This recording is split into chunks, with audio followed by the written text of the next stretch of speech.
to try to ensure they have enough officers on the street. But tonight, KTVU's Tom Vakar takes a look at just how short Bay Area police departments really are and what it will take to change that. The thin blue line, cops on the beat, just too thin for many here in the Bay Area. Burglars recently hit this home being renovated in San Jose's upscale Willow Glen and the house right next door. We've had a couple of different incidents happen here in the middle of the night. A block away, another family upgraded its security system with cameras to stem the rising tide of crime. Patricia Yergin, taking a stroll with her granddaughter, says her daughter chose this neighborhood in part because of the police presence. She loved the atmosphere, but also the fact that it does seem to get a little more attention. Patrol is most important. That's the #1 priority of any law enforcement agencies, the officers that are working the street. Former San Francisco Police Chief Tony RIBERA is now head of USF's International Criminal Justice Institute, and he cites a national guideline formula for police staffing levels. In terms of urban areas in the United States, it's usually somewhere between 2 and 4 officers per 1,000 population.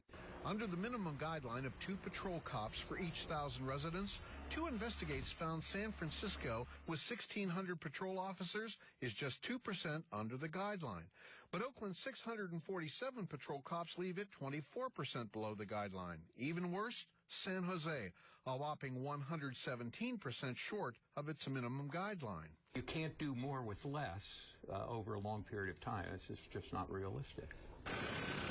2 investigates compared cities across the country with populations similar to San Jose, and we couldn't find any in worse shape. San Antonio is 22% below its guideline, and Phoenix just 7% below, while Philadelphia is actually above by 110%.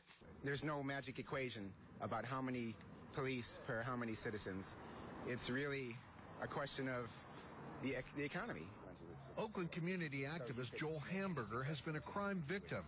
Despite that, and the city being so short on officers, he says more police isn't necessarily the answer.